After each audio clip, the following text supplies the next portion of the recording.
Hey guys, my name is David. For the last roughly year or so, I've been a member of the PowerTech podcast, and I've trusted Eric and Andy to help me as a hockey dad, raising my kids and trying to figure out the answers. I don't have all the answers, and it's a great source of information, and it's an area where I feel comfortable leaning on to help me make better decisions. With that said, one thing I do know about is supplements. I find it's hard to navigate the whole supplement world and make sure that you're using products that work, that are effective, and again, are science research based. Blue Star products, incredible brand. Their products are based on research, science, the products work, trademark patent ingredients, and you can find all of the research just by scanning QR codes that are right on the back of the product. Thank you to Eric and Andy for their podcast. I think it's amazing, and definitely give Blue Star products a try.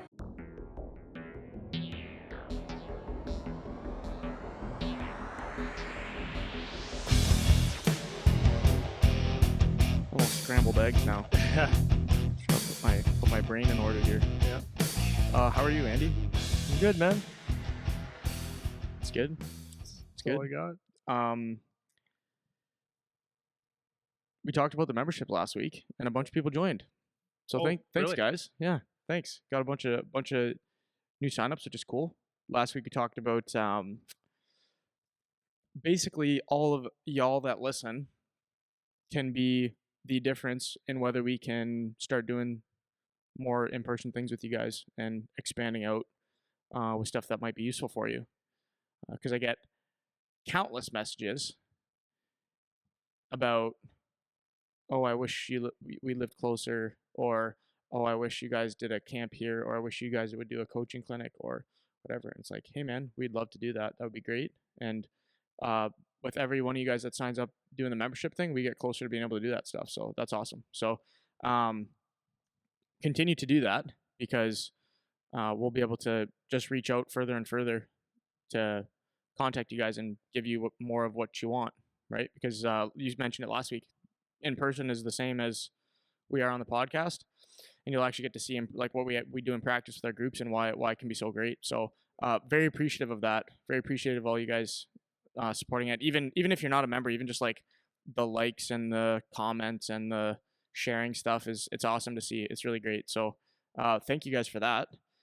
I also got a cool shirt from Blue Star, and you got a cool one too. I mentioned on it was last on the weekend, actually. They're doing a challenge, which I wanted to mention, not even because I have to, like they're not making me talk about this. They have like a fat loss challenge thing going from September to December. And I was talking. So 4 month or 3 yeah, month? from the September 20th to December 24th. Okay. Or actually, it's the 25th, September 25th. The registration is the 20th to 24th. And so I was talking to the marketing lady from Blue Star, and she was talking about this stuff that they have going on. And I'm like, oh, like that's kind of a cool opportunity as parents, more for the parents, to just try to do something that's difficult to do. So I mentioned, and I posted a story talking about it on the weekend. And I was saying in the story, there's like, just to be transparent, there's no benefit. Like I get nothing for this. I don't get anything for telling you guys about this. There's no kickback to me if you sign up, none of that.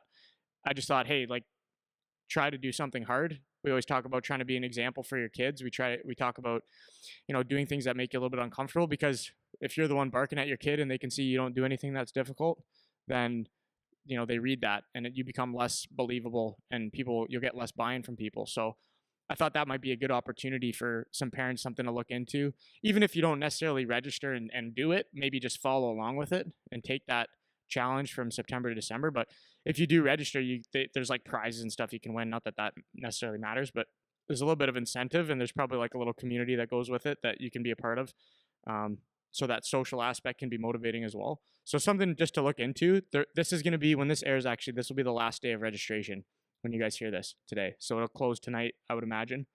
So yeah, I thought that was kind of a cool thing to mention, because could be just like a nice opportunity where someone can guide you along something that's a little bit more difficult instead of like trying to do it yourself. So I thought that was kind of worth mentioning. Any idea, do they have programs they can follow, or is it just kind of? I honestly, I don't know. Oh, okay.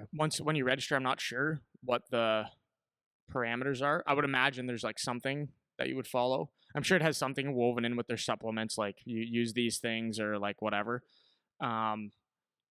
but nonetheless, they post a lot of like their transformations, and you got, the person that was fat before and now they're jacked and whatever, and that contrast. But it's not really about that to me. It's more about just like try to be committed to something that's difficult to do for 4 months. It's hard to do. So especially when you have, as a parent, like I'm just noticing now, like with my own life, now that I have my own house, I have my own job, I have all of my own things I have to take care of, I have my bills, I have all this stuff. I don't even have kids. And it's like, man, there's a lot of shit going on, right? And it's hard to stay on top of yourself, just your individual, not even your growth, just maintaining yourself, being healthy, those kinds of things. And it's like forcing you to make the time for it, which is a good thing. Maybe you learn a few things about yourself. Maybe you learn a few things about being healthier, or there's some low-hanging fruit that we talk about that you could just do that you haven't been doing, and maybe now that'll help you to do it. So I don't exactly know what the details are once you do register, but I just know that they are running it. So if that's something that is interesting to you as a parent listening, maybe check that out. And like I said, I get nothing for this. I'm plugging it for no reason, just because I think it's a cool thing that might be an opportunity if it's something of interest to you. So anything on that before I start with this? On the Blue Star thing? Or just membership? Well, Blue Star, no, I was just, general? as I was thinking about it, yeah, cool, that'd be great. But one of the things that someone might learn about it is just the basics of nutrition, because they'll probably set up some guidelines there, and it might surprise you on what, how simple it can be or how complicated it can be. But, maybe anyone that takes a look at that is not going to hurt you for sure. I'm going to be using their gym, by the way. Maybe not this week, but next week. Yeah, that's cool. When I'm Cool. in Guelph. It's supposed to be unreal. I know, I would love to see it Yeah. too. Maybe when I get up there, I'll try to go too. Yeah. I mean, sorry, did you have something else there? No? Nothing important. Do you have something you want to say? No, I'm fine. Good? Yeah. Okay, so this episode that we're doing now, I wanted to go back to a leadership episode today. I've had a little bit of inspiration over the last week or so. Like I said a minute ago, I get so many DMs on Instagram, on TikTok, emails of just people reaching out with their thoughts, or they have a question about their kid or whatever.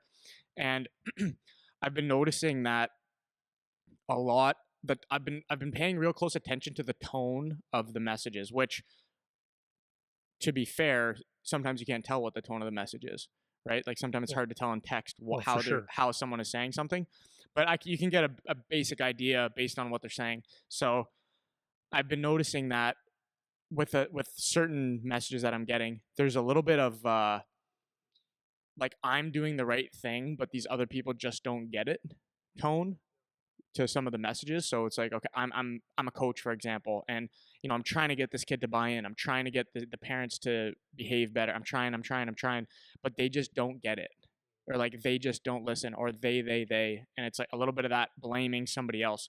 And the point of this episode is not to say that you're always wrong as the person in that position, or the parent being like, oh, this coach is such a jerk, and I tried talking to my kid about it, but the coach is just so overbearing, and it's their fault, and they're doing the wrong thing. And there's a lot of the blame tone of like, it's somebody else. And I'm not saying that's never warranted, because sometimes it is somebody else. Like sometimes the other person is just being a pain in the ass. But it reminded me of an episode that we did a long time ago. So this is going back to episode 67. I looked it up before we started recording, where we talked about leadership and extreme ownership, the book by Jocko Willink. We talked about that book. And I know most people that listen now have not been listening since we did that episode. And that's a really good episode, because we talk about the concept of extreme ownership and how even if things aren't your fault, acting like they are your fault can be really beneficial, and if you treat everything like you could do something about it, or like you had some responsibility in the problem, then you're a lot more empowered to fix the problem. And that's kind of the premise of that book. So I think with what you're saying also is like, when it comes to that leadership principle, is it's very easy to say, I did my part, someone didn't listen, but sometimes it takes more patience. So when you see things fall apart, as you're saying, take ownership of it. Is like, did you do enough? Right? So, and even though it might not seem like it's your fault, like maybe there's something else or a different approach you can take. So that's the one thing. Yeah. So extending from that book, Jocko, who I love Jocko. He's like, I would consider him a mentor, even though he has no idea who I am, because he just teaches so many good principles. So for people that don't know who Jocko Willink is, he was a Navy SEAL in the United States of America, as you would say. Yeah. And We'll get a laugh from my friend in Chicago. yeah, that's right. And so he's just a business owner now. He runs like a whole bunch of stuff. He has like a consulting company. He has a supplement company. He has a clothing company. He has all these different companies. Has a really awesome podcast. And he's just like your typical like no bullshit, say it how it is, Navy SEAL guy. What you would think, without being like super raw macho about it. So that's why I've really like what he says really resonates with me. And he speaks in simple language because he wasn't like a philosopher, and he's not a PhD, whatever, where he speaks academically. He just talks like a normal dude, and he just has extracted principles from being a Navy SEAL that are, I think, at least to me, they're super relatable just across life, any situation they're applicable. So the next book he wrote after Extreme Ownership, which I'll put some pictures up of these books so you guys can see, was called The Dichotomy of Leadership. And basic dichotomy is just how two contradictory things can be true at the same time. It's kind of what that means. And that happens when you're trying to be a leader all the time, where there's like two things that you have to be that seem like they contradict each other, even though they don't really when you put it in practice. So that book is awesome. And I want to talk about using that book as a little bit of a reference today, because in a lot of these messages, like I was saying, it seems like a lot of people are not understanding the flip side of whatever their situation is. So, they're the leader in this one situation, and maybe let's say as a coach, they are like, yeah, I'm trying to take control of my team. I'm trying to whatever, but maybe they're not empowering their players to take their own responsibility, for example. So there's a lot of these different things as a leader or in a position where you are supposed to be a leader, which could be a parent, which could be a player, which could be a coach, that you kind of have to have this both sides thing going on. You have to be able to play both sides. And that's basically what this book is about. And I wanted to run through like some of the principles on that, if that makes sense. So I was talking a lot there. Did what I say all kind of make sense? That totally makes sense. Do you have any like summer, like anything? Well, okay. So like if we keep that, you used a coach for an example, right? So coach, let's say you're a very stern coach, okay, and that's your style, and that's okay. All right. Sometimes the dichotomy of that would be sometimes a stern coach has to have a little bit of compassion to get. So do it my way or the highway, but you might see someone that, or the team, because that's really the big goal. The team needs to soften up, so you can be stern, but at the same time as being stern, you can loosen things up in a certain area to, relieve some pressure or to get results, really, right? So if I'm always hard on you, constantly, Eric, and always hard on you, I don't give you any praise. It's just not my style. Maybe at some point I realize that my leadership right now to you is not working, and I need you need to know that I'm stern, but I care. So I might have to pull you aside or have a moment or moments within my coaching to show that I'm also very flexible and I understand that you're trying, and et cetera, et cetera. So that would be like the dichotomy. He's very stern, but always ever fair, or he cares. Mm-hmm. And there's just so many examples across leadership that we're going to talk about a little bit. So I'm going to start with, he has 12 things written down in the book, which I highly recommend you guys read this book. It's such a great read, and it's a pretty easy read. So I'm going to just read the 12 for you guys first, and then I'll get like a couple comments, and then we'll kind of go into each of them after that. So the first one from the book, and I got these online, not directly from the book, so they might be like a little bit off, but it's the gist. So in the first chapter, he talks basically just about how leadership is a dichotomy. So that's kind of what we were just talking about. So then these are kind of the principles that he lists. So here, first one is own everything but empower others. And then the next, be resolute but not overbearing. Nurture people but know when to let them go. Train hard but train smart. Be aggressive but not reckless. Be disciplined but not rigid. Hold people accountable but don't hold their hands. Be a leader and a follower. Plan but don't overplan. Be humble but not passive. And then the last one is be focused but detached. So there's, outside of that first one, there's 11 kind of key principles there that he talks about, which I think it perfectly summarizes what I've been feeling reading a lot of these messages that I've been getting of late, is just that both sides thing. So we'll run through these a little bit like one by one. It shouldn't take us too long to get through them. But before we do that, I want you to talk a little bit about, because I know you've done some like leadership camps, and I know that's a lot in your wheelhouse. You love that topic. You love talking about it. So for you, as a coach, and you can take this however you want, like whether it's coaching players, parents, however you want to take it. When you think about leadership as it would apply to, let's say, sport, but it would apply to life the same way. What are kind of like your principles, or how do you think about leadership, or kind of what is the main kind of few things that you like to talk about or like to emphasize when you're talking about leadership stuff? Yeah, well, first of all, like number one would be yourself. That's be true to yourself and be yourself. And I think it's important to understand that, because a lot of times people feel like leadership means something other than what they are. And you can lead without being the leader. Does that make Yeah, sense?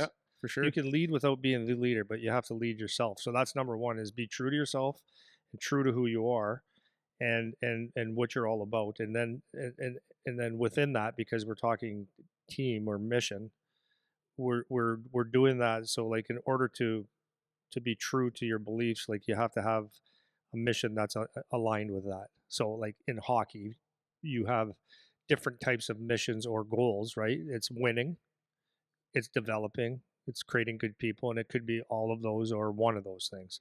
But the number one thing for me is to be true to yourself, because there's something about being authentic, right? Because if you're a quiet person, and I don't know Joe Sakic, maybe that's the worst example, because he's a lot older than a lot of the kids now, but the parents would understand that.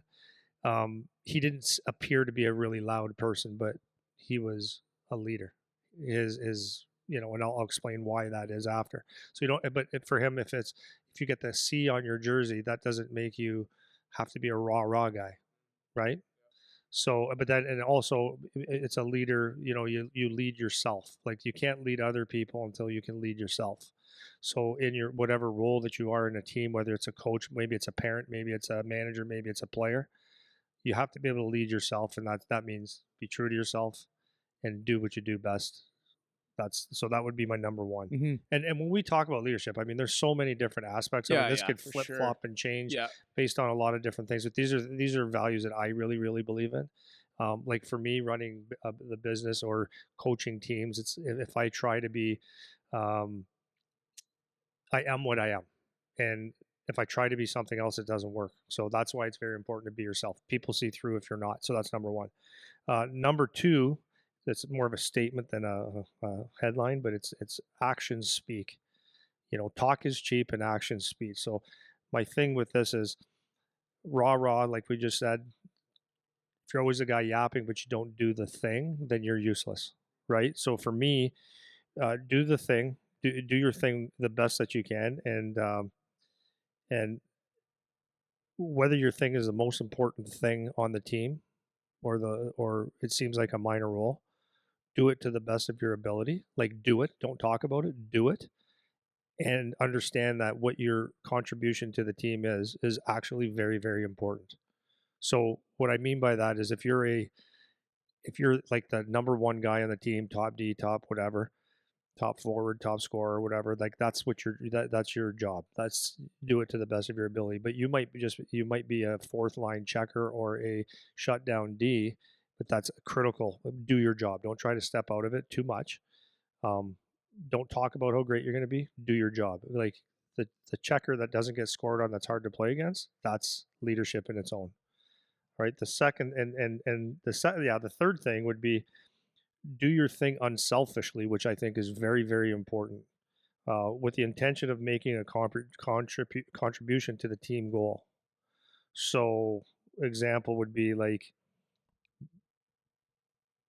unselfishly just simply means like, maybe you are the best player on the team, but your coach puts you on the second line and the second unit of the power play for whatever reason, and you unselfishly do it, and you do your job, and you just do your job quietly, but you do it through actions. I think that's very important, to not accept roles, but to do the things that you might have to sacrifice to make your team better. Does that make sense? Okay, so like it's maybe it's you're the best player on the team that can score goals, but coach wants you to play penalty kill rather than power play. It's like, okay, let's go. For the betterment of the team. You're always looking from the team aspect. That's what makes a leadership. It's not about your individual goals all the time. And then the last thing I would say about leadership is, be consistent in what you're doing all the time. Oh, that's a good one. Being very, very Yeah. consistent, because there's a lot of fake leaders out there. Leaders are people can do their thing when things are going well. It's when they're not going necessarily well or perfect is where you see the leadership actually step up. So that could mean because you don't know how to deal with pressure, or you buckle under pressure, and that means leadership's lost. So understanding that leadership is being consistent day in and day out in your preparation, in your play, in your coaching, or whatever it is. It's just being very consistent so that you know what you're getting day in and day out. And to me, that's a big thing, because when challenges come, that's the test of leadership right there. So when your team is winning and everything is going your way, as let's say you're the top guy on your team and things are going well and you got good line mates, and that's great. It's happy and everybody likes to do it. But let's put you in a role where our team needs you in a different situation. Are you consistently going to lead and do your thing, or are you going to pout? And that's a huge thing to me. Right. Man, there's so much there to yap about. Um, I'm gonna. I have a lot of rebuttals, but I want to, because a lot of them, while you're talking, I was seeing where they fit into each of the things we're gonna talk about more after. So I think I'm gonna hold off on my reply until then. But so just kind of summarize. So your first one was be yourself, or be true to yourself. Then your second one was actions speak, and then your third one was being consistent.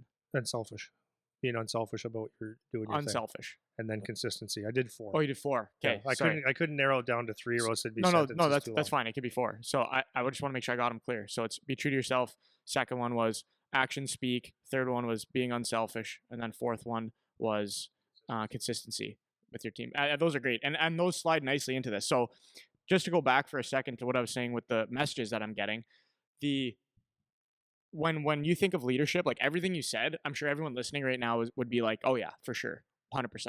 You know, now the thing that I want to kind of get into is sometimes you turn more of those on and off, right?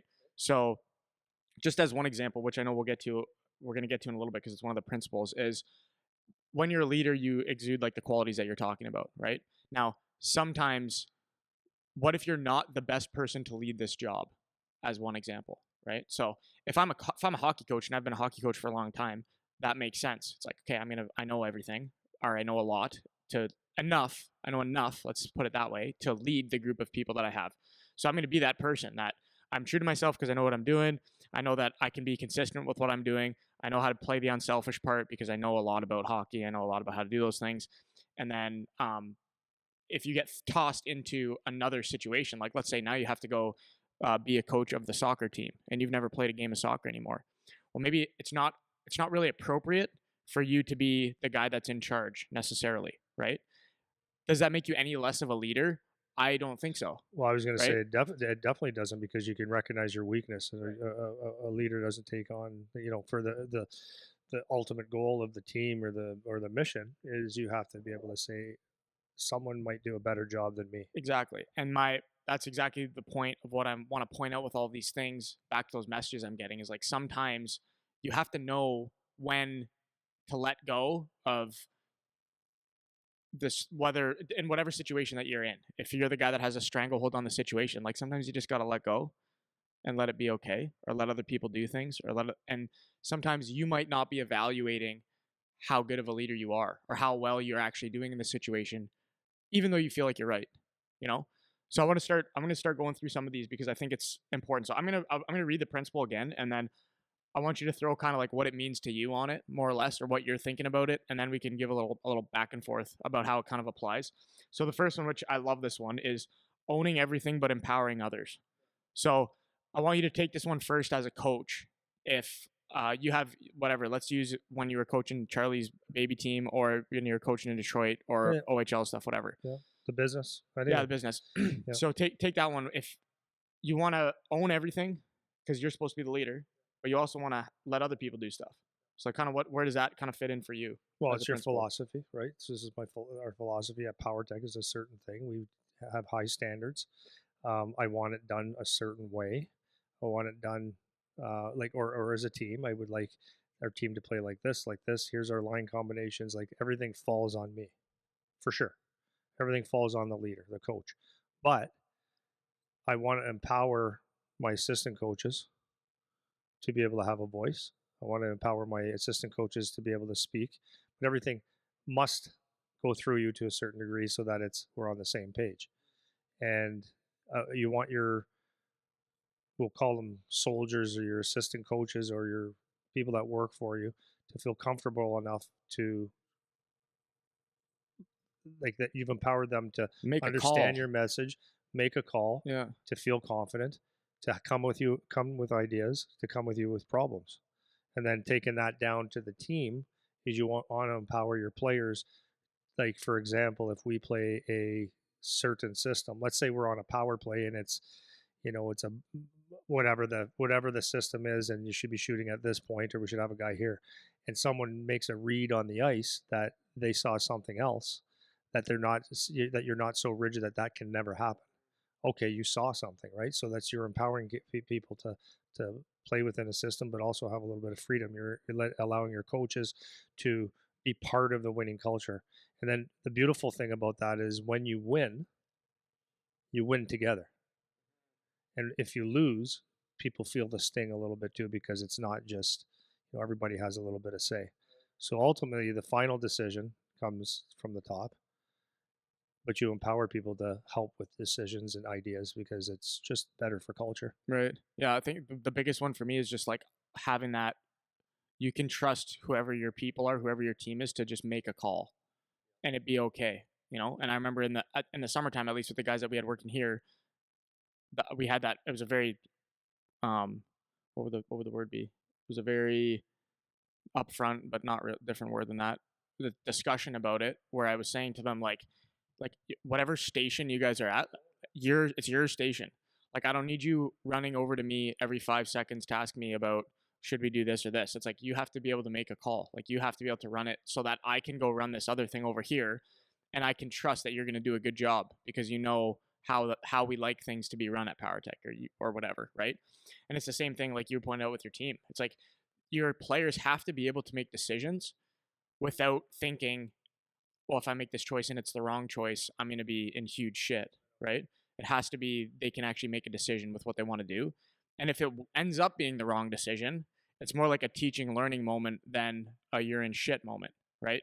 And there's points where that's more or less appropriate, obviously, but if you got a guy, like you said, if you got a guy in the power play and he tries to throw a cross-ice sauce in a 1-goal game and it gets picked off and they go down the other way, okay, maybe you're a little more upset about that one, because that's something they should know better. But if it's like they tried to make a play and they messed up or whatever, it can't be, you'd never do that ever. Like, that's the worst thing you could have ever done. Like, now sit on the bench. It's like, no, like, they made a mistake.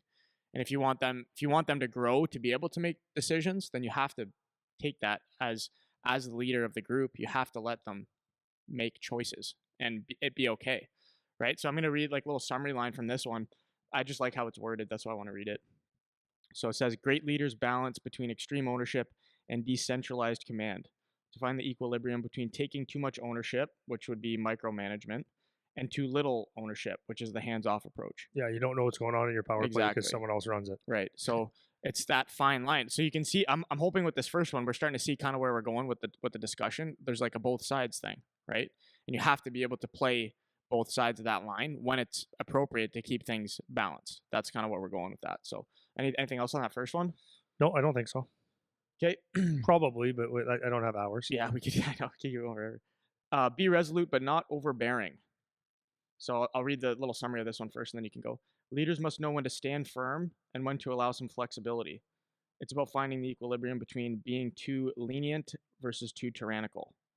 I like that little summary of that one. So be too resolute, or being resolute, but not overbearing. That's the next one. So for me, this is a huge one because, and this goes to again, some of the messages I'm getting with some of these coaches, some of these parents, the overbearing. I find it easy to slip into that because as mom and dad or as coach, you think you're in charge and you think you're the leader.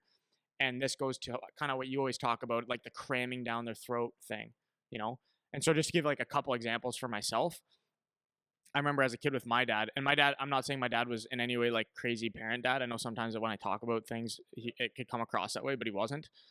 But one thing that I had instilled from him, and this is maybe more of a negative, is that I was fearful of if he came home from work and I wasn't practicing my hockey. Like it was not okay, because he was just like stuffing it that I need to be practicing all hours of the day, every day, to show I really love it. And it kind of goes to, you were talking about last week with Charlie. It's like, can I be mad at him at 13 years old for not being like 100% dialed into hockey to what my standard is as an adult, having seen what it takes? It's like, it's not really a fair thing, you know? And I remember that as a kid, where it was like, if I was playing a video game and I heard my dad get home from work, it was like, shut it off, act like I'm doing something else. It's like, because he's going to come down and ask me if I've been practicing. And that's that overbearing thing. Or as a coach, I remember in one of our 3-on-3 tournaments we had here, hearing a dad scream at a little kid that you never, ever take the puck in front of your own net, ever.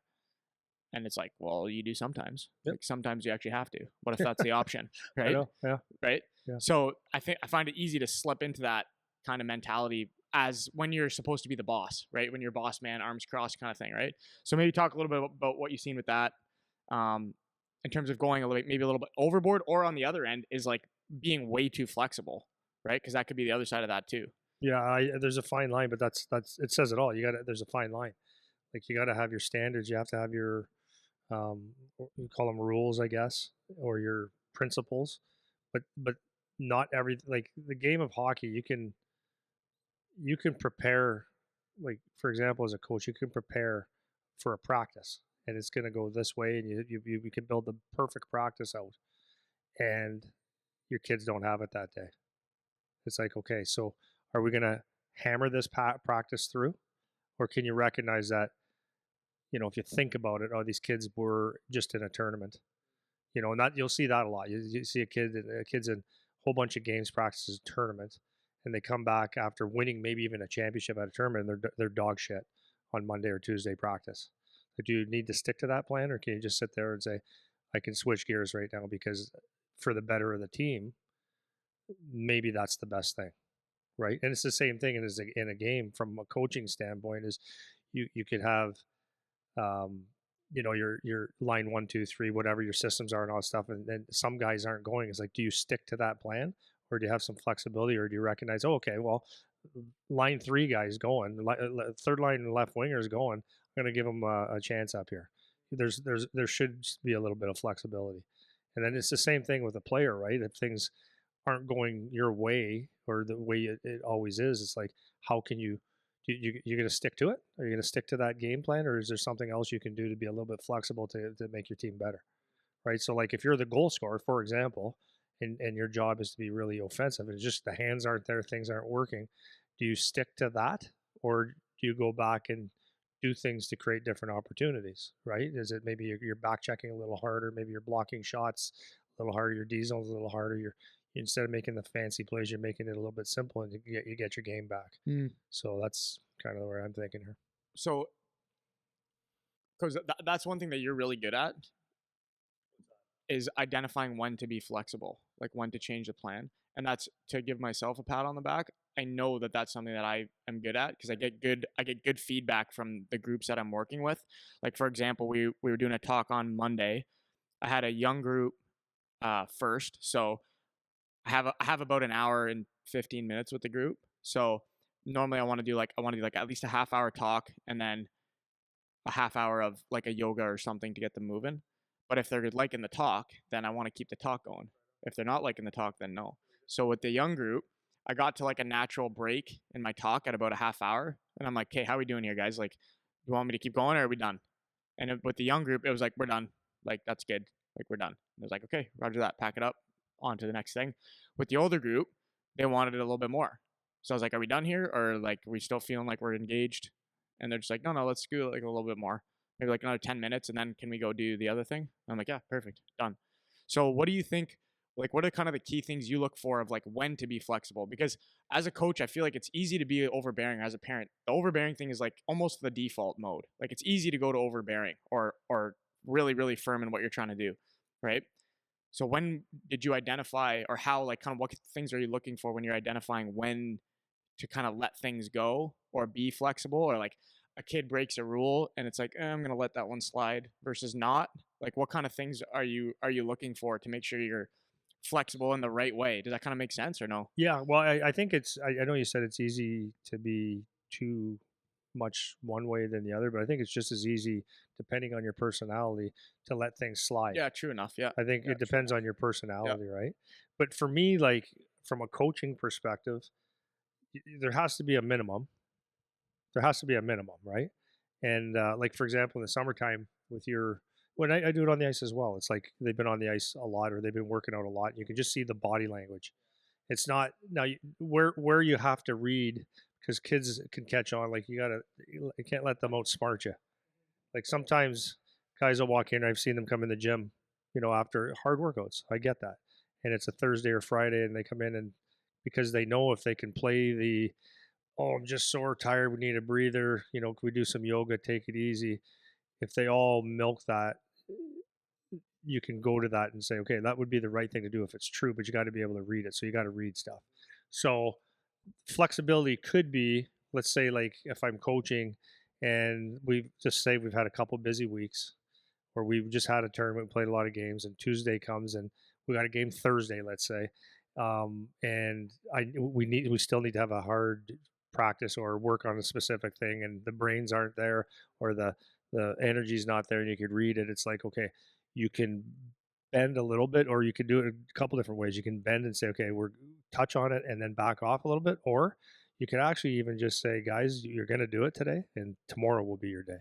I need something today, but it's reading it. It's totally reading it. And I understand that it might be harder for some people, but That is a skill, yeah. Yeah, it's 100% So I think a skill. so you'd go maybe more like from the player side of it, you'd go a little bit more like you're looking for body language, attitudes, like what the kids are saying to each other, because those are kind of the keys that I look at, right? Yep. And you can kind of tell what's genuine and what's not. Yeah, well, you kind kind of of know make a your call. group, right? It doesn't Yeah. take whole long. Like you might have a real quiet bunch of kids, which makes it much tougher. If they're quiet and lethargic and all those things, then it might. But your group, so like if you have a group that's kind of energetic and they're talkative and they're a little bit quieter and they're just you can see it and you can piece together what went on the last week or two. Like if they were at a dance the night before, that's their problem. Or if they were out doing their own thing, now it's no, that's you didn't do the work. But it's reading where, like, if it makes sense. And it's really a feel, really, more than anything. And I think that's kind of where like the age appropriate thing, you have to know what is age appropriate also. Like if you're unaware, then you like even like today, I had a group today this morning and they're grade 7s and I'm teaching them like the basics of like lifting stuff basically. And they don't care, man. And I know they don't care because it's not like in a group of elite hockey player workout. It's a class of your average kids. That's what it is. So when they're in here, I'll spend 5, 6, 7 minutes doing the thing I want. And then I tell them, okay, like go get a drink, go pee if you have to. I give them a break for a minute to go like lose focus.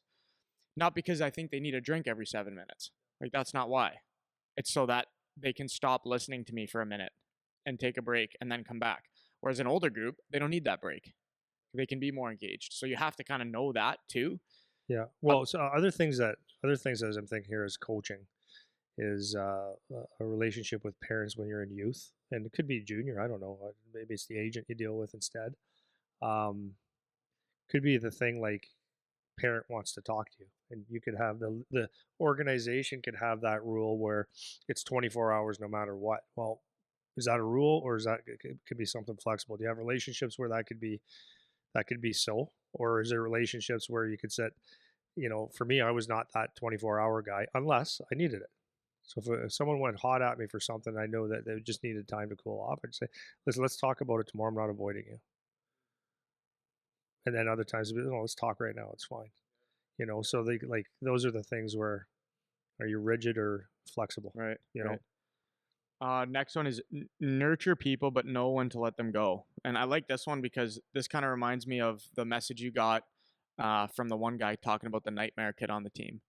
And I remember when we talked about it a few episodes ago, we were kind of saying cut the kid because the guy, sorry for people that maybe didn't hear that. We were saying we got somebody reach out saying that they have a nightmare kid on their team, but he's actually a good player. He's one of their better players. And he was kind of torn. Should I cut the kid or whatever? And we kind of said, cut the kid, provided you've tried to make the kid better. And this is kind of what this principle reminds me of here, right? Nurture people, but know when to let them go. So leaders must do their best to improve each member's performance, yet know when it's time to let someone go for the wider good of the team. And that's exactly what this is here. So if you got a kid that's a pain in the ass, it's kind of your job as the coach to try to not fix might be not the wrong word, but try to make that kid work with your group. That's your job. You're the coach. It's not just like you pick this kid and you're like, oh, I heard this kid's a pain in the ass. Like, I'm not giving him the time of day. It's like, it's your job to try. But after a certain point, just like with an employee, after a certain point, it's like, you got to go, right? You got to go. You can't be hanging on to that for so long afterwards that it's now detrimental to the team, right? So that was kind of my first thought on that one. I don't know if that kind of is the same way you would take that, or if you would go a different way with kind of that principle. Yeah, no, it's that. It's I mean, there's a bunch of examples. It could be coaches that don't contribute anything. I mean, dude, stop. But like, I guess you can look at it different ways too. It's a player that you just have to work with, and then you realize like the limitations of what you're asking them is just way too far.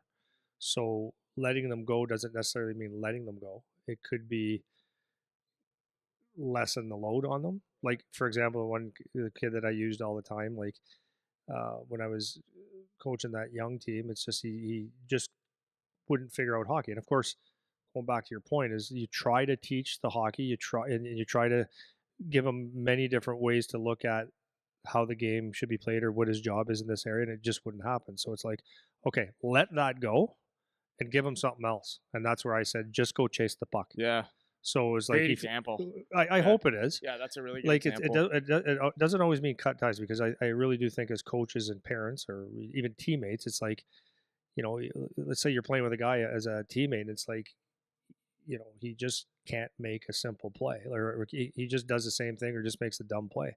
It's like you can get frustrated, and you should, but you try to help, you try to get the coaches involved, and as a player, it's like, here's what's happening, but if he just doesn't get it, it's like, try to simplify it for him and work with him, have him work with you to make it work, right? So yeah, and then, but there's definitely times where when there's someone in the room, like the kid is just a behavior problem, doesn't want to listen, works only when he wants to, and it's, if it's a true nightmare and you've tried, the wick runs short after a while, right? So then at some point it's got to be like, it's just better for our team to take someone that wants to be here, learn, and contribute.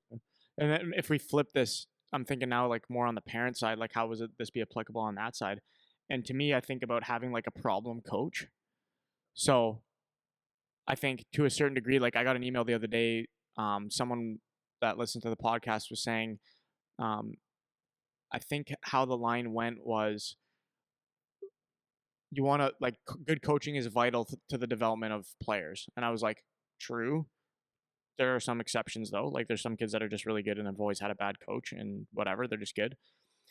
And then the next line was, look for good coaches, not for letters like, are you playing AA or AAA? Like if there's a great coach in AA, go play AA versus AAA. And I'm like, fine, like to a degree, right? But one thing that I mentioned was like, you have to learn how to deal with good coach or bad coaches, because just like school teachers, you're probably mostly going to have below average coaches, particularly at the younger levels, right? So there has to be some, like you said, maybe from the parent's perspective, it's like, is your expectation of the coach just beyond what they can do? You know, so if you have Joe Dad that wears jeans on the ice when he does practice, it's like, okay, am I supposed to expect like an NHL level practice out of this guy? Maybe it's just beyond, right? And that would be maybe where it's not so much cutting ties. Maybe it's just like, okay, this is what the level that we're going to get, and that's what I'm going to stop at. Versus actually horrible coach who's maybe just a bad person, and now it's like, okay, now it's time. It's been long enough where now we need to go somewhere else. We need to go to a new team. We need to find a new coach, and you have to let that coach go, to use a term, right? So I'm just thinking about that and how it relates to the parents. Next one is train hard but train smart. Obviously, this is a common cliche. Effective training must be hard enough to push teams beyond the existing limits. yet not so hard that it demoralizes or overwhelms people to the point that they can't learn. So this for me kind of goes to like the flow state thing. You need to know the level of where your team's at, where your players are at, and kind of keep them in that proximal zone. Um, but this goes beyond that too. It goes like to off ice training. It goes to school, like class stuff. And I think to me, it's just like that being able to read it again as a leader, right? And I think there can be a tendency too. Like I don't know, maybe you can sharpen me up on this one. There can be a tendency to same thing, overdo the go hard to the point of detriment, and then there can also be like the listen to the body types, where it's like, oh, I'm going too hard, or like I'm before they've actually gone hard enough. You know what I mean? So I don't know if I have a point or a question there, but does that kind of make sense? The Yeah. two sides No, of that. no, 100%. Yeah, like you could. It's funny, like you just take the fitness side, right? As you see so many kids or so many programs where it's you start off hot, like we're gonna go hard, and then it's like, well, that was stupid. Now you can't work out for the next 2 weeks, or because you haven't acclimated yourself to getting back in shape, right? And it's the same for a hockey team. A lot of coaches you'll see, okay, we're gonna have a, because everybody's excited, right? So the first couple practices are like just intense skating and all that stuff. But can you keep that pace up? Is it even is it is it going to make you a better team by bagging a team, or by having just hard skill drills or something like that? Or is it better to have a balance and like have some pace to your skating, and then work some system or flow or battle and stuff like that that makes sense as and that you can go from there. So you can get dumb real fast, because you get excited, right? And you want to go hard, and um, you want to impress parents, you want to impress the kids, and you're gonna, you set the tone of this is gonna be intense, but is it sustainable? That's the other thing. Right. So it's like, I think that's why it's a good idea to have a plan, obviously, and then it's obviously a good idea to, structure your practices and your workouts in segments. At the beginning of the year, first of all, are you in shape? Have they been skating? Have they been um, do you know systems? So if you take that practice and you got, let's say you got 50-minute practice or hour and a half practice, and if you go 20 20 20, like 20 minutes 20 minutes 20 minutes, so it could be maybe warm up, skill, tactical, whatever, so you get a mixture of everything. Mhm. I guess the flip side for me, if I'm thinking of the parents, this is kind of where like the more is better attitude kind of needs to be in check, because I think for a lot of, we talk about that all the time too, is especially when they're young. I've gotten so many like again catching up on these DMs. I've gotten so many like is this enough ice time, or like is this enough practice time, or should they be doing this versus this? And it's really hard to give black and white answers, because when I read from just people that I don't know, it's like, well, I don't know what the quality of that thing is that you're doing.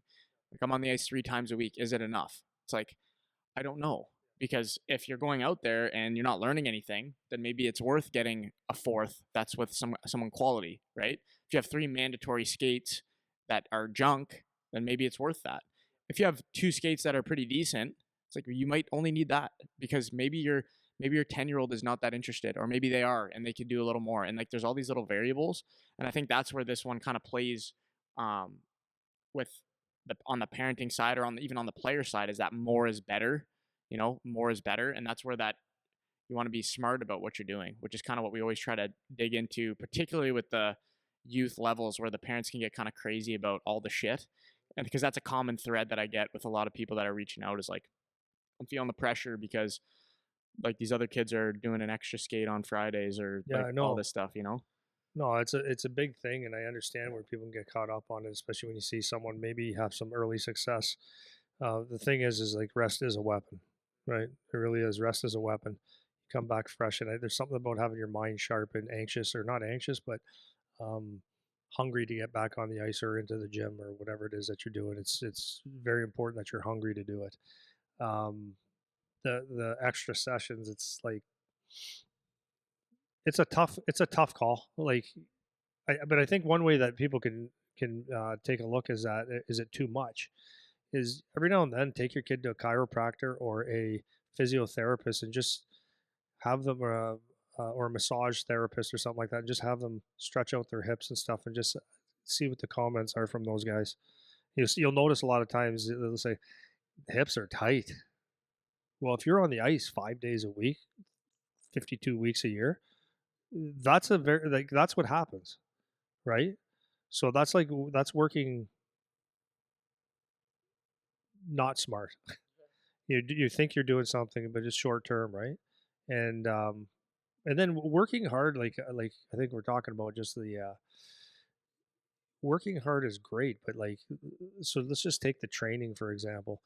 If you go to um, stick handling class to skating or sessions to shooting session to um, skating sessions, and that's you're just constantly doing that stuff like that's working hard, but it might not be smart at all because are you learning about the game? Like I've said this a million times, there's some really, really, really phenomenal skaters that are as good as a lot of guys in the NHL that just cannot play the game, and stick handlers and shooters because they can't piece it together. So there's training hard and there's training smart, and there's a way to blend them. And sometimes training hard might be, like I said before, is watching some video of yourself or a game and studying it. That's a different way of training. Well, and sometimes training smart is training hard. It's like, you know what's hard? Like try to do 10 minutes of stretching every day. Actually hard because it's just so easy to not do it, right? And forget that. Like that part's actually hard, right? You try to chop a tree down with a hammer, that's hard, but that's dumb, you know? Yeah. And then from a coach's standpoint, like when you can make things hard, like you really try to stretch them to be better than what they are. But it's like if you're going too far and you're trying to teaching a mid-level AAA team or double A team or whatever to play at the top teams level style and stuff like that, like you might be asking too much. So a smarter way to do it is maybe learning how to defend better or whatever. Yeah. You know. Be aggressive but not reckless. That's the next one. So be aggressive or proactive is in brackets by default, but balance it with proper evaluation of the risks and the benefits. Now, this one to me kind of goes into people being real quick to jump at the new shiny toy. That's kind of where my brain goes on this one. So this could be, the guy, they think they need to jump to a better team because of the coach, or they need to get this new equipment because that's what everyone else has, or that guy that just jumps around from place to place to place going after the new thing. Aggressive behavior, right? Or they think that they're doing something to benefit. Let's make this change now for the benefit later, without really weighing those options, like what could actually happen on the other side. And the jump in teams thing is the easiest example for me, because you can say, okay, we're going to bring you to Toronto because that's the hockey hub, or we're going to bring it to Detroit because Michigan's the hockey hub for youth hockey, and that's the jump that you want to make, and could also not be, So that's kind of where my brain goes for that one.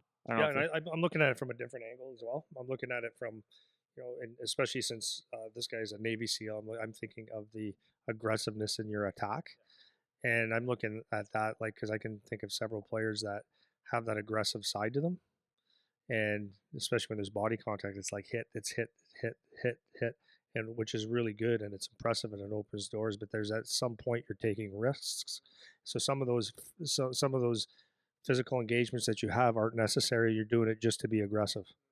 Do you know what I mean? So like from a tactical standpoint, you might go out there and try, a defensive. Let's say you're going down on a D, and he moves the puck, and yes, you can finish the hit. Maybe questionable, but you finish it every single time, anyways. Good, but does it put you out of position where it makes it not so good? And then just from a physical standpoint, if you're someone that has 3 to 6 fairly hard hits in a game is quite a bit nowadays. So if you're sitting that every day, or 10 or 12 in a game, it's a lot of physicality and there's a lot of risks that come with that. So it's like, so I think like if you take it from the Navy SEAL side, it's like you just go out there and, go out there in the middle of the field and pop because you're good at shooting a gun and you love it. Yeah.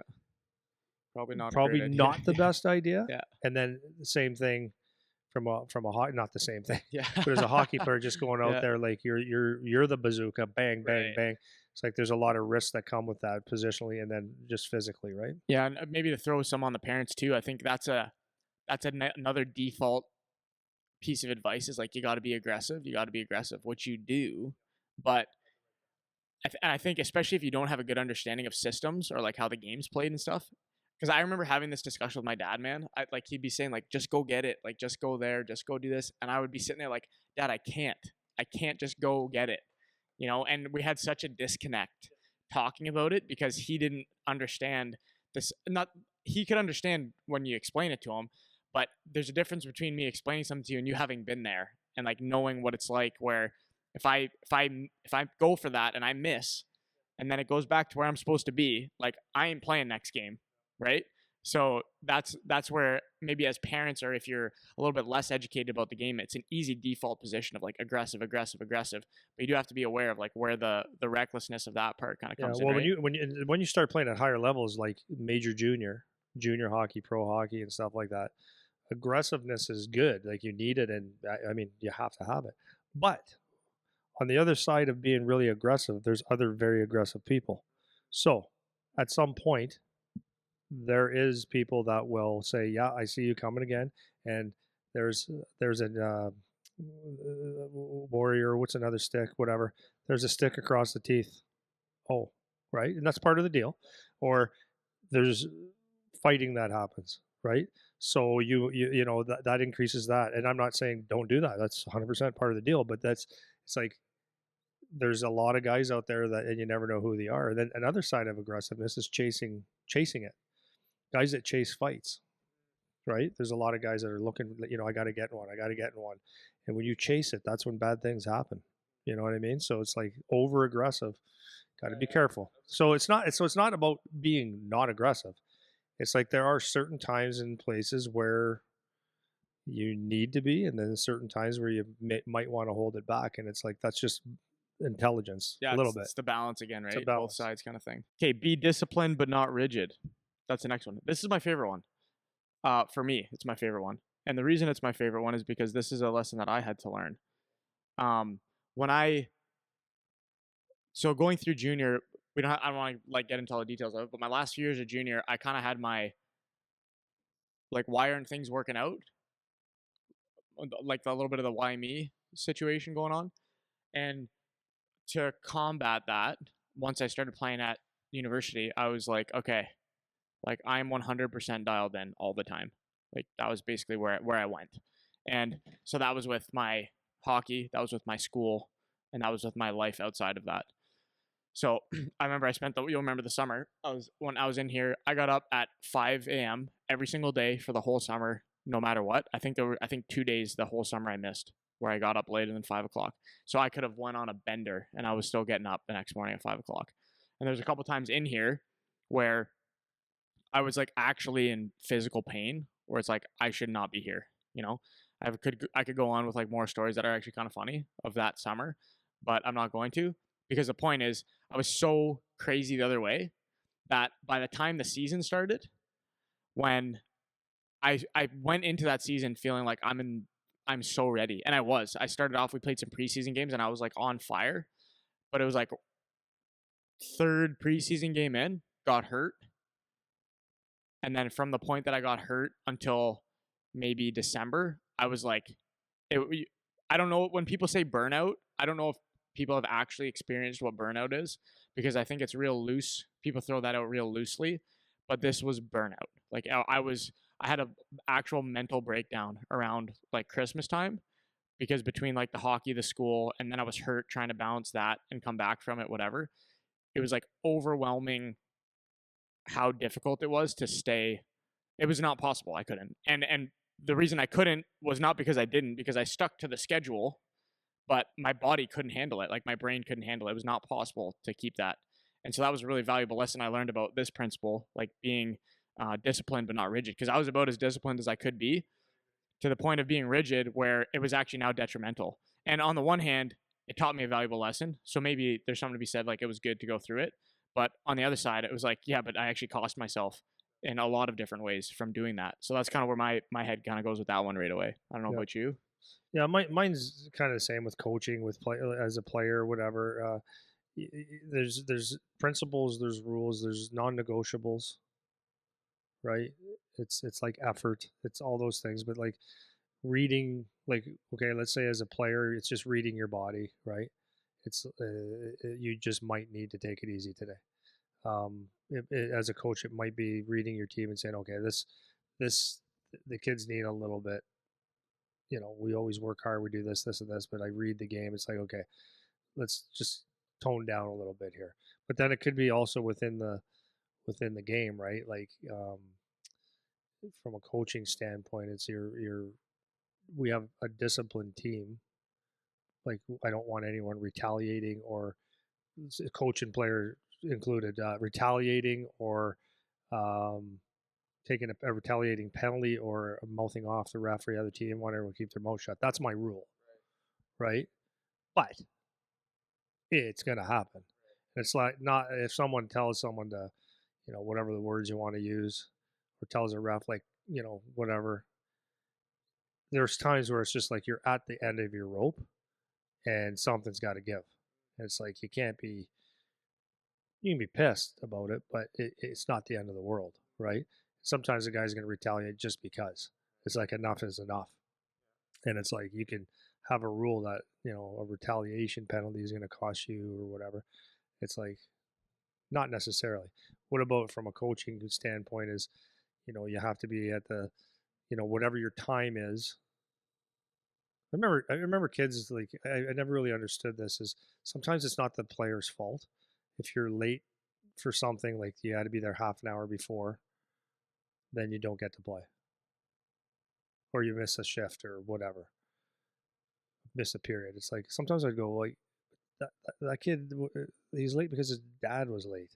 Like what do you want the kid to do? Yeah, right. Or just little things like that. It's like you got to be a little bit flexible, I think. I would agree. You know what I mean? It can't be like, nope, your dad's an idiot and you get to sit for a period. He's got to figure out how to get here for a 4:30 practice. Yeah. How? Yeah, exactly. Figure it out. Like that's where I think coaches can be unrealistic, right? Yeah, and another place that my mind went when you were talking about that is just the idea of like sticking to the plan. So, for example, if you're like following a meal plan, this is like the easiest example. It's like you're gonna go on a diet plan. You have one thing that's not on your meal plan, and then you're like, "F it, I'm done. I'll start again on Monday." That kind of stuff. Or if you're a player, you're in the off season. It's like, oh, your family's coming over on Saturday, and you're gonna have whatever that's not part of what you're supposed to eat, and that could just throw you off. So instead of just having the one meal, now it's like, okay, I'm done for today, and then tomorrow you are mad about the day before, so you just are off again for that day. And I think that's an easy one about discipline, not rigid, where you should be able to absorb things into your plan, right? And that's really, really key. And that's actually part of being disciplined. Like to me now, when I think of that word, it's like if I know I got Thanksgiving coming up in a few weeks, then leading up to Thanksgiving, I want to be able to hang out and enjoy Thanksgiving, man. I don't want to be sitting there like, hey, I can't eat this, I can't eat that. So I'll prepare now for that. That's part of my discipline, and be a little bit more disciplined now so that I can have that little bit of freedom later on, right? That's kind of where another way that kind of plays for me. And what they wrote down here is discipline, standards of procedures. That's what SOPs mean. Discipline, standards of procedure, and repeatable processes or actions can help a team to maneuver quickly, but they must also be balanced with the flexibility to adapt to realities. Leaders must apply common sense and creative or critical thinking instead of rigidly following standards of procedure. So standards of procedure, just any kind of plan, is basically like I was talking about with the meal plan. And that's exactly kind of where I see that fitting in for me. You can fit that in as a coach. You can fit that as a parent, right? You can fit as a player. Yeah, absolutely. System's a system until you have to bend a little bit. Yeah, right. Right. Hold people accountable, but don't hold their hand. I like this one a lot. Where do you go for this one? One of the best examples I have for that is with coaching or in my business. Early on when I started my business, because I was younger, I was at 30 years old, and when I did a drill, it intimidated everybody. True. I remember. Yeah, I was on the ice. I skated like shot, stick handle, like whatever. If I demoed it, and then I would be able to teach because I had the ability to teach what I was doing, and it was, like if I look at it, it's like that's pretty impressive. Like there wasn't a lot of people doing it the way I did it. So when I had people working for me, I would go, okay, here, you're going to take this one, and okay, I want you to demo this, and it would be like they'd take a step back, and you could see it in their eyes. It's like, I don't want to. I'd be like, what do you mean you don't want to? You're good at it. But they were bad employees, because so what would happen would be, I had to coach them into do it. Like I had to push them and say, okay, no, do it and do a good job, right? And they would always never think it was as good as I did, but it's okay. But that was a really good example for me. Is like, do it. Like, you need to do it. Like, I could teach you all day and I could baby you all day, but you have to at some point jump in the fire. And it would be the same. Another example would be, that comes to my mind is like, a lot of the times kids get real horny about getting in their first hockey fight. Okay. Sorry to offend anybody, but a lot of people, like, everybody wants to get in their whole first hockey fight because they think it's cool. When you get to junior, though, it's funny how many guys don't. Well, why? They want to, but it's like learning how. And like, no one can hold your hand. I'm not saying go fight. That's not what I'm saying, but a lot of people talk about it and they wonder what it's like, and it's like, you have to just get yourself. You can't practice every hold and every size, and what if I grab here, what if I hold my head here. Like, at some point, if you want to experience it, you have to do it. You know what I mean? And that's just another example where I see people get really held back, and it's like, you just have to do it. And so, like, from a, I don't want to say that from a coaching standpoint, but those are just areas where I see a lot of times people need their hand held, where they just need to be like, nope, Yeah. get going, man. Yeah. And for me, it's maybe a little different spin on it is you want to try to get people to understand why they're doing the thing, so you don't have to hold their hand. Because if you like give people a step by step, like if you give them a recipe to follow, a lot of people can kind of follow the recipe. But if I don't know why, or like what the point is of the thing that they're doing, then it's going to be hard for them to really do a good job at it. And I think that's where this one kind of plays for me. It's like, accountability is one of those words that, particularly with coaches in sports, is like, you have to be accountable, and everyone throws that one out there. But a lot of times there's like accountability without people understanding why am I keeping you accountable to this thing, So if they don't understand that, I feel like it's just so much more likely that you're going to have to hold their hand, because if they don't grasp the reasons why, because maybe you haven't explained it as the leader of the group or whatever, then it can be really difficult for them to have that buy-in or really do it the way you want. A simple example that could just be like a forecheck, right? It's like, you need to go in and chase that guy. You need to get on that guy right away. It's like, well, yeah, but why? Why do I have to do that, right? It's like, if you don't do that, then everyone coming behind you is also going to be slow. You're giving them time now to make their breakout, to get their whatever. If you set the tone going in quick, now everyone else, you're going to be making everybody else get up, because you're getting up there, right? Because it's contagious. There's one reason. There's a lot of reasons, but there's one. And now it's like, oh, okay. Now I get that. Okay. Now that makes it easier for me to do now, So that's kind of where my head goes on that one. So here they say, many leaders rely on accountability. For example, personally supervising everything, which can be such a huge issue, to ensure that things get done. This must be balanced with education and empowerment, so that people understand why they are doing something and are empowered to do the right things without constant oversight. And I think that's a big issue that you can get into. This is way beyond just coaching and hockey stuff. It's just like the constant oversight, like when that can be an issue, as the parent, as the coach, where it's like, you need to have your eyes on everything or it's not going to be good, right? That's where it starts to be a problem. And it's a problem, like, when you're the person that always has someone over their shoulder too. This kind of goes to my point I was talking about before with my dad.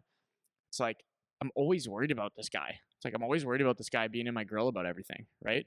And then that, even in itself, even if I understand why, that makes it really hard to perform, right? So you can't be the handhold thing. It can be a real problem, right? Yeah, well, and then the other thing is, which one we were talking about here is accountable. It's a tough one for some people, because like control freaks, they say when someone says they trust you, but they keep questioning what you're doing, and let me see before you send it out. Let me see before we actually execute. Like, if I give you the PowerPoint, say, what's your ideas on this? I'm thinking this. Okay, good. You take the PowerPoint, you go, and then we'll take a look at it. Like, if I got to say yeah, and just totally beat it up every time, and it's never good enough, it's like, then you never are going to do the whole thing on your own, right? And it's like you give your team leadership rules. Like you got your captain assistants. If you say, hey guys, I want you to organize something on a Saturday, we got the day off, organize something for the team, a good team building thing. And you check every 5 minutes, like, what do you got going? Like, who's all going? Did you talk to this guy? Did you talk to this guy? Like, let them lead. Like, let the kid lead, right? And then another huge one for me, because it really hits home, is my kid. Like, I'm still not used to my kid moving away, right? He's still a kid. But like, you could be, are you going to let him move away?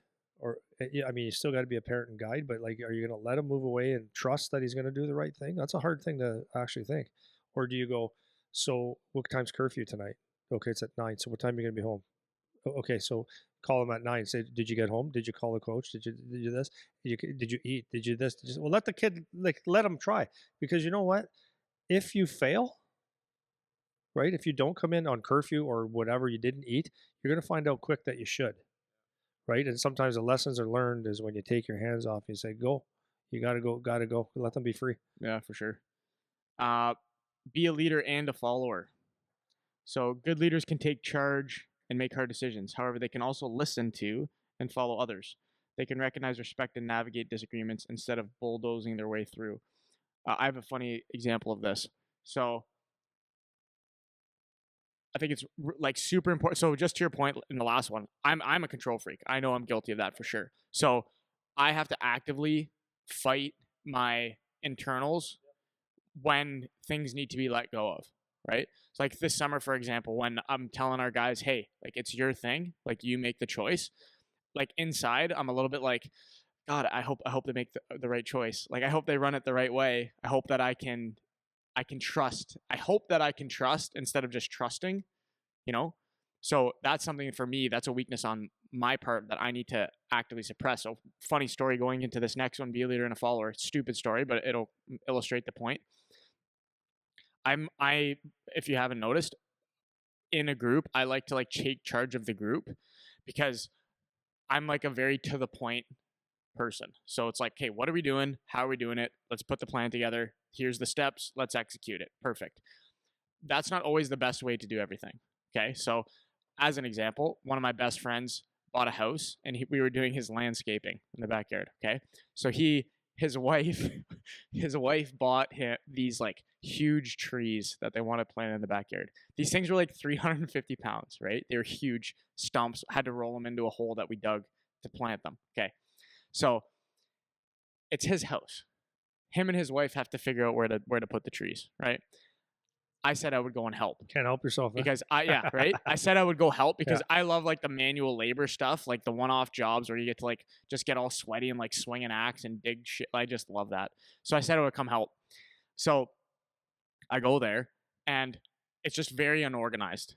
Like, how are we doing this? Like, what's the, and so the whole time I was very proud of myself because I'm trying to not take over their backyard and say, hey, we're going to do your landscape the way that I say, because you guys clearly don't have a plan. So instead of doing that, I was aware that I wanted to do that. And I was feeling like the conflict between my buddy and his wife about where should we put these trees in the backyard. So instead of me like ripping in and making the plan, it might have taken an extra 2 hours than it would have had I just said, let's do this, whatever. But instead I was helping to like bridge the gap between the two of them because they were fighting about just like stupid things about like where's the trees go, because like who cares, right? As long as they're standing up straight. Yeah. Right. Yeah. So instead of me like saying, okay, we're going to do this, and taking charge of the situation because I'm a control freak, I was like, where do you want the trees to go? And then ask the wife, where do you want the trees to go? Okay, let's figure out how we're going to make this work together. So I'm like the communication line between them so that they can figure out where they want to put the trees because it's their damn house and it's their damn backyard, right? So anyways, ended up sitting there. We got the trees done. Everything was great. But very easily could have been illustrating my point. Very easily could have been like, hey, like, let's do it this way. And now my buddy never asks me for help again because I'm a pain in the ass and I'm way too overbearing about controlling everything, right? So there's my stupid story about that one, right? You have to know in certain situations when it's like, hey, this isn't my thing. Like, I'm not the one that's going to jump in and be the leader here.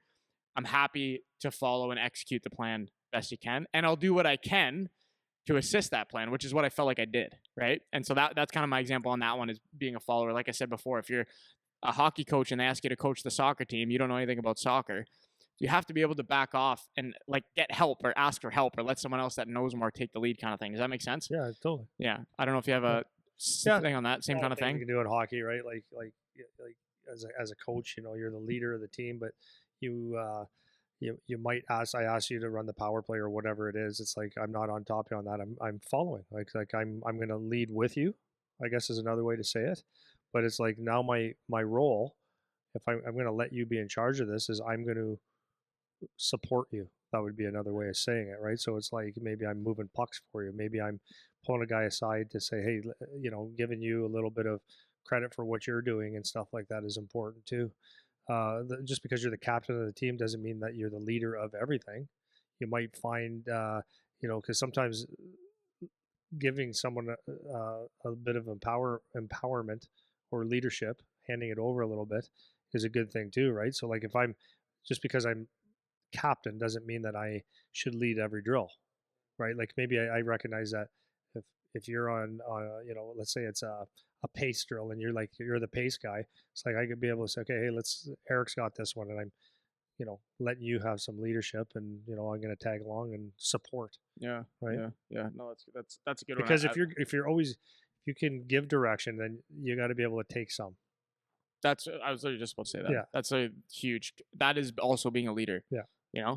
Being able to take some. Yeah, when it's like, just basically be able to peel back, so because I always have this question: if you're the ultimate leader, where do you go for leadership advice? Mm-hmm. Yeah. Right. So Right. but that's an actual legit question. Where does the leader go? Well, so my thing too is like, if you assemble a team, like let's say you work at like a manufacturing place, like a car company or something like that, right? And you're like gonna build a new car. So if you're like the project manager, you probably have like a lead engineer of the software. You probably have a lead engineer of like the build to a certain degree. You probably have a engine guy.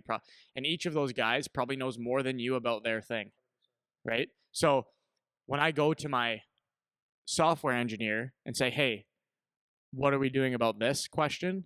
And they give me an answer, like their decision is probably better suited than mine about the software situation, right? So I have to listen to that, right? Or at least I have to absorb that into the context of the bigger project.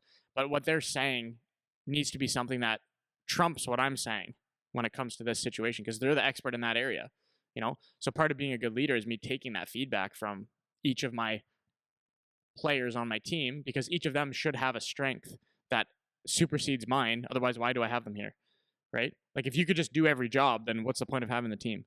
You know what I mean? So taking that kind of example too, you can apply that to whatever situation, whatever team, whatever thing. And that kind of goes, even as a hockey coach, I'm thinking like, this is where like you get feedback from your players. Or I was talking with one GM about designing their workout program, and he was like telling me what the kids want to be doing, like what the team wants to be doing. And I'm like, well, why don't we like ask them? You know what I mean? Why don't we have a conversation with the team and see what they want to be doing, right? So we actually get the feedback directly from those guys, and then empower them to like make some decision and lead their own ship there, right? So I'm the leader, but if they say we want this and this, like it's good for me if I say, okay, like that's good, let's make that work, Well, so. and it's coaches go to seminars because they're learning from someone. That's leadership, right? They follow someone else's plan or follow someone else's ideas. They're learning, right? The captain of the team, the leader of the team that runs the power play, he might be letting someone else lead something else because they're just better at it, and he's going to follow along and learn, right? It's important. Plan but don't overplan. So this one you touched on a little bit earlier with you can use that coaching example things again. Change, man. Yeah. Things change. Yeah. This is the one too where like as a coach you can just like beat it to death kind of thing, like you were talking about earlier. And I think it's important as a reminder from that previous one. I'll just read what they wrote down here. For a mission to succeed, you need careful planning. So you need to find solutions to prevent or mitigate controllable risks and manage contingencies. Yet if you try to develop solutions for every possible problem, you'd be overwhelmed. I remember this with when I was playing junior my last year. Our team was sick. We were so good. We had like all four lines were just like the best first to fourth line that you could get. we had a weak coach though. We had a weak coach. And I remember we won our league because our team was unreal. And then we went to the final of the 3 leagues. And first 2 games that we played, 4-game series, it was like the semifinals of the big tournament, big trophy, whatever. And we won like 6-2, 6-2 back to back. And then we're like laughing. We're like, yeah, we're going to smash these guys, go to the finals, whatever. So that coach of that other team made a few adjustments on the fly in that series because they had prepared for us before. Like they had video, they had whatever. We came out and smacked them twice. Their coach adjusted. Our coach could not adjust our plan.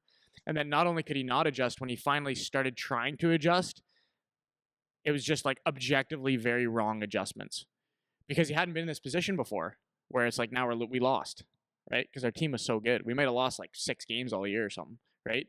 So now his plan that he had going into the finals, it's like that got kiboshed right away, right? So now if you're unable to adjust from that first little template that you had, it's real easy now to just fold up and be done, right? It's that Mike Tyson, everybody's got a plan until they get punched in the face, right? That was exactly what happened, like to a T. It was exactly what happened. Like coach was not able to make an adjustment. I don't know have you had those kind of situations when you were coaching at all? Whereas like things not going according to plan, have to make an adjustment on the fly. Time. Yeah, all the time. Like you look at things like you think you're better than what you are, or you're not as good as you think you are. You're better than whatever. But yeah, a lot of times you're playing a game and someone else they come out a different way, or you're missing a player, or you're missing your top player, you're missing a bunch of your top players. Like I remember a playoff series when the kids were young, and it was like first game of the playoffs, so we had 6 guys with the flu. So there's an adjustment, and some of our better ones. So we totally adjusted. I adjusted their attitude. I adjusted, because they came in there going like, well, we can't really win. So I came up with a strategy that got them all fired up, and we won. We won those first 2 games, and it was like we shouldn't have at all. And but like you look at you look at NHL, OHL college teams who think they're going to have the greatest team in the world, and all of a sudden, let's say like in OHL, let's say we use that for example, and you feel okay, this should be the roster, it's going to be good. Here's our goal scorers, and all of a sudden, one guy sticks in the NHL. That's your key guy. That changes your goaltending sucks. That changes the team, and all of a sudden, your start, which is supposed to be good, is maybe you're behind. Yeah, I remember. And it's panic. Guelph last year. Well, right? yeah, they had it last year, and it was like, okay, now we have to adjust. So do you panic? And it was unbelievable to see that there was no panic. Adjustments were made, and it came out awesome. But this happens all the time, right? For sure. Like like there's NHL camps going as we speak, and there's teams that might be shocked that, oh, I thought we were going to be a lot better, or you get the gift from God. Right, so this guy that you thought you were going to have on your team, he can't be there anymore because you got a guy you sent back from the NHL. So that changes everything. So there's a lot of things. So you got to be very flexible and be able to change on the fly. Mm-hmm. Happens all the time. Be humble but not passive. This is another one of my favorites. So humility is about realizing that you don't know everything and seeing beyond your own needs to consider the wider strategic perspectives. However, taken to the extreme, it can lead to passivity, failing to take the stand or push back on things that truly matter for the team or mission. So this was kind of one that this is kind of the one that I see with a lot of coaches and parents in those messages I was talking about, that like I know but the other person doesn't get it attitude. This is kind of like speaks to the humility part, where it's like maybe you don't know as much as you think, or maybe you're making a mistake. And I think that plays into this one. Obviously, the other extreme is being too passive, where you're not confident in anything that you know. But I think that humility thing is huge, and that's kind of a message I wanted to get through with these kind of principles today from people that do write us and ask us questions. It's like, maybe you're 100% right in what you're telling me, but maybe there's a chance that it's not exactly what you think is going on.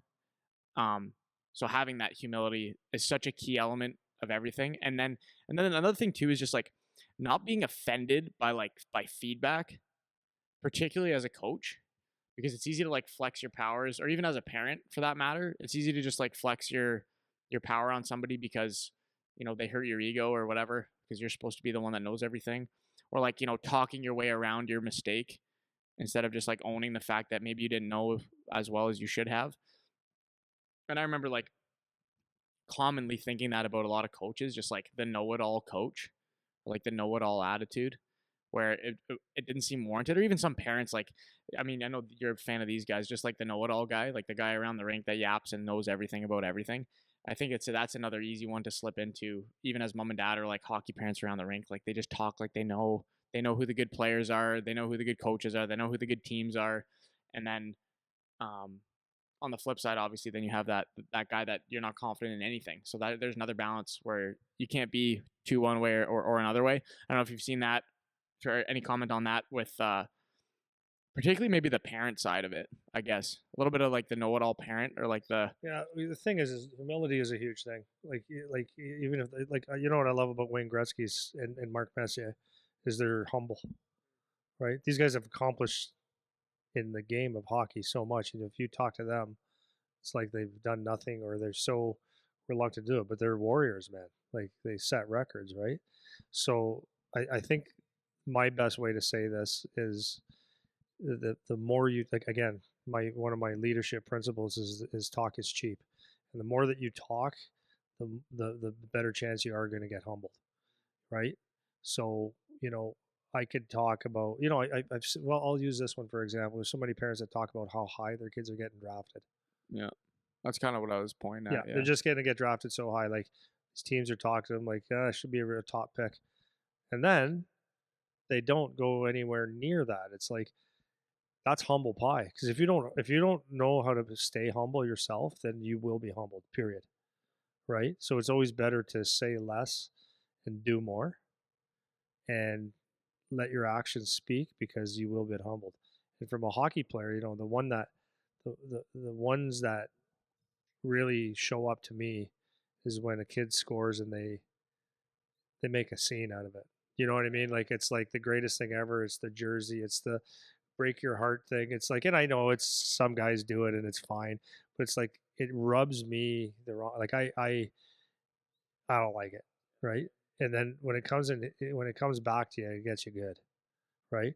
And then and then in particularly, it's someone that gets in a fight, like junior pro and up, and they make it like they won, like they you know what I mean? The Yeah, the celebration, the UFC celly, championship. all the stuff. It's like when it comes back to you the next whenever it does, it's coming.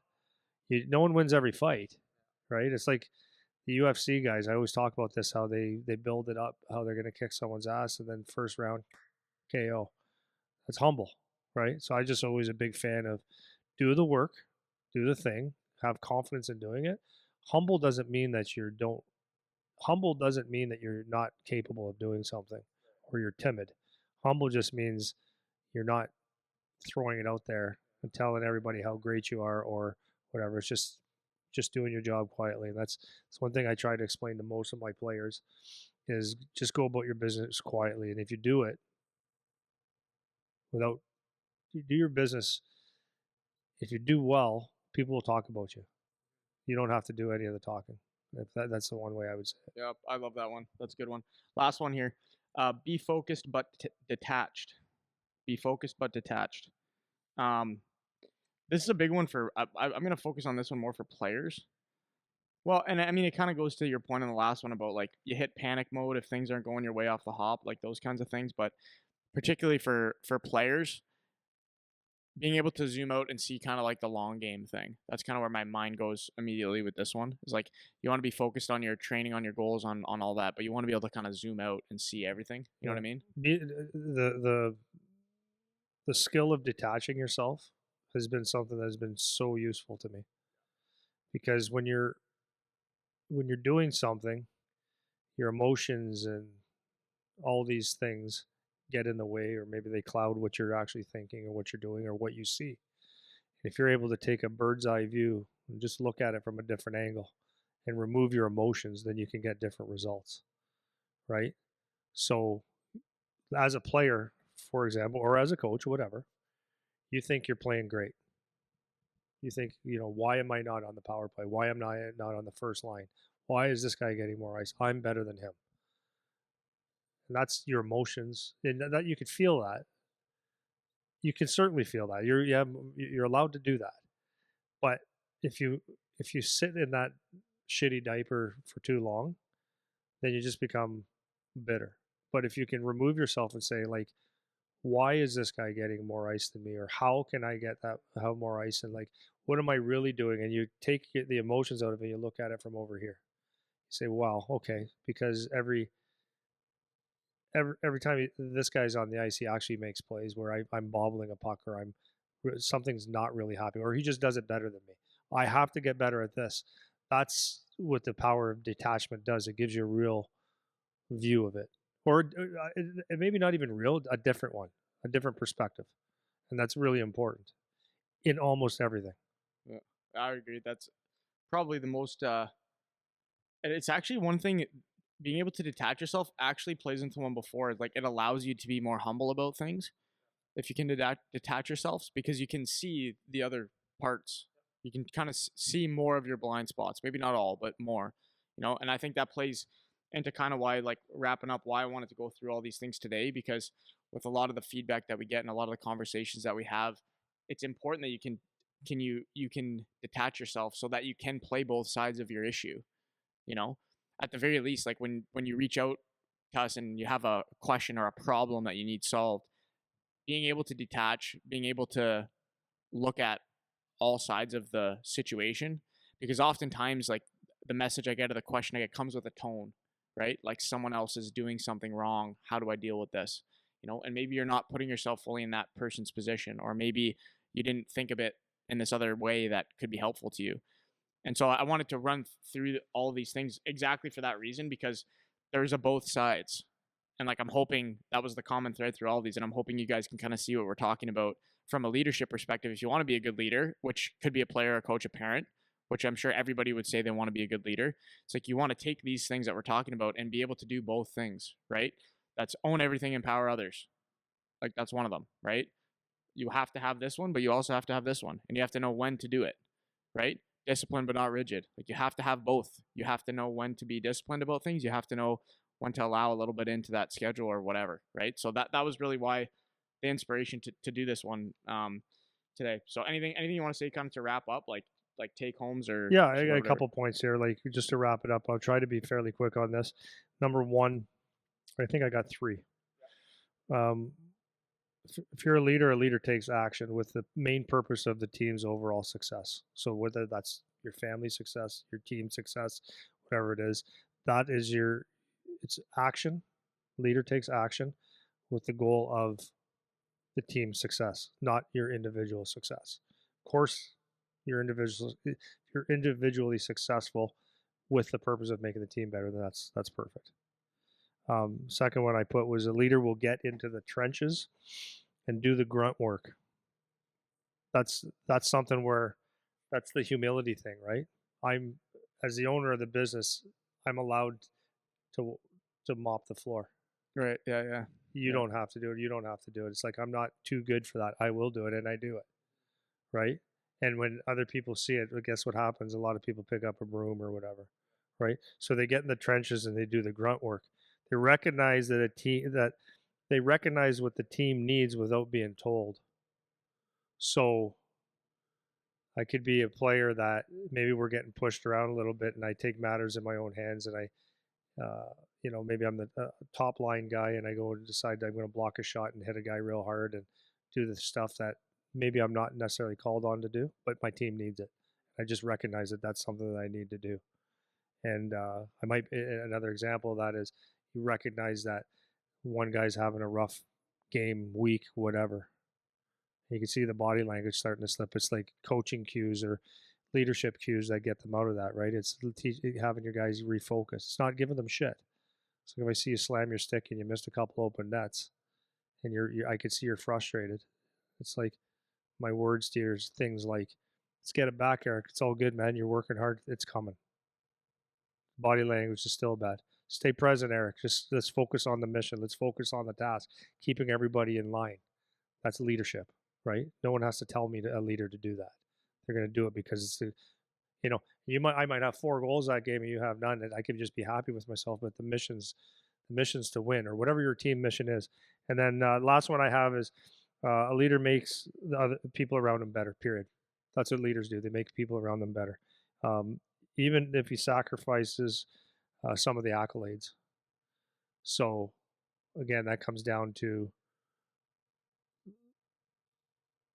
if you got 3 goals and I didn't get any, or whatever, and you're the star of the game and I didn't, but I'm the better player and all that stuff, for the purpose of the team, that's great, right? And if I can help you get there, that's even better. You know what I mean? And a leader recognizes that praise is to be passed around. It's not all about me, and it's just better if everybody has some praise. Recognize that everyone's contribution is actually very, very important. So even if you're the one that's not the leader, the alpha male leader, you can lead your role, right? Knowing that I'm a 4th line left winger, if I do my job correctly with the purpose of winning and the purpose of our team getting what it needs to get done, I've done my job and I'm a leader, right? And it's important that my little role is actually not little, it's huge. So everyone take that role and make it very, very big. And it's know that your job is crucial to your team's success, whatever role that it is. And so that's what I mean by you can lead by not being the alpha male. You can just lead by doing your job right and with the purpose of your team's success. That's how you win. And I don't care if it's family. I don't care if it's a hockey team or it's a business. Everyone's on the same page, and the goal is to do X. And if everyone goes and does their little part to make it successful, that's how you win. Period. Mm-hmm. Yeah, that was nice. That was good. That was nice. Yeah, that was nice. I was entranced. I got nothing to say. That was good, right, man. I don't wanna ruin that. That was a nice little wrap up, man. Well done. Jesus, you're like a modern day Shakespeare. That was good, man. Okay. That's funny. So anyways, I hope that was useful. We haven't talked about leadership in a while. 87 episodes ago, we talked about leadership. Really? Specifically. Wow. We've touched on it several times, but hopefully you guys found that kind of useful and interesting. Check out that book, Dichotomy of Leadership. And if you have any follow-up on this, hopefully you guys can reach out with some questions. Memberships, again, they're online. I got the links in our bio and in the description of these videos. So check that out if you want to support the podcast. And we'll see you guys next week.